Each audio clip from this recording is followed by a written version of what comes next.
संरचना यानी कि स्ट्रक्चर को समझना इसलिए जरूरी है जिससे आपको पता चल सके कि केंद्र और राज्य सरकारों के कार्य और उनकी शक्ति किस प्रकार होती है। तो दोस्तों, इसमें सबसे पहली बात यह है कि स्वतंत्रता यानी कि 1947 के बाद जब संविधान लागू करने की बारी आई, तब भारत में संसदीय व्यवस्था अपनाई गई यानी कि पार्लियामेंट्री सिस्टम अपनाया गया, जिसे हम पार्लियामेंट्रियन डेमोक्रेसी भी कह सकते हैं। तो उसी संविधान के 3 अंग होते हैं जिनका अपना अपना कार्य और अपनी अपनी शक्ति होती है। तो वो कौन से 3 अंग होते हैं? पहला होता है लेजिस्लेचर, जिसको हम विधायिका कहते हैं, और दूसरा होता है एग्जीक्यूटिव, जिसे हम कार्यपालिका कहते हैं, और तीसरा होता है जुडिशरी, जिसे हम न्यायपालिका कहते हैं। तो ये 3 अंग है। कौन से 3 अंग है?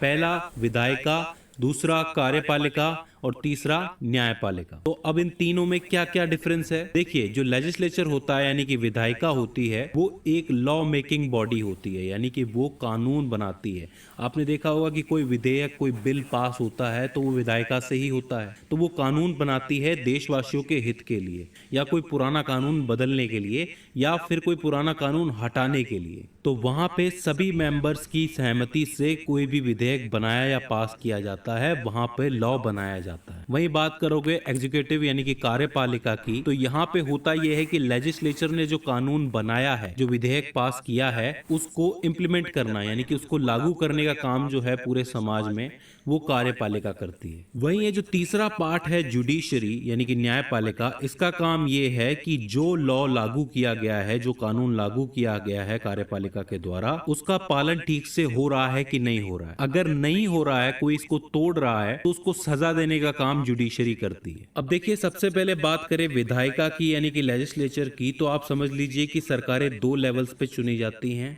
पहला क्या होता है? आपकी केंद्र सरकार, और दूसरा राज्य सरकार।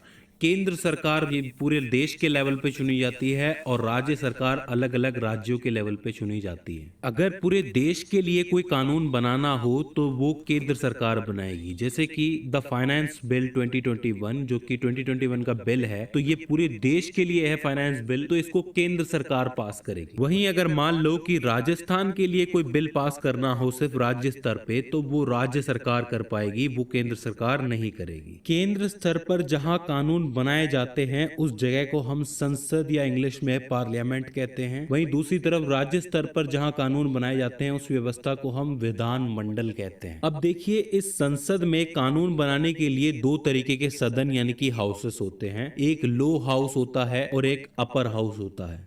लो हाउस को हम लोग लोकसभा कहते हैं, और अपर हाउस को हम लोग राज्यसभा कहते हैं। लोकसभा को हाउस ऑफ पीपल कहा जाता है, और राज्यसभा को काउंसिल ऑफ स्टेट्स कहा जाता है। इसी तरीके से विधान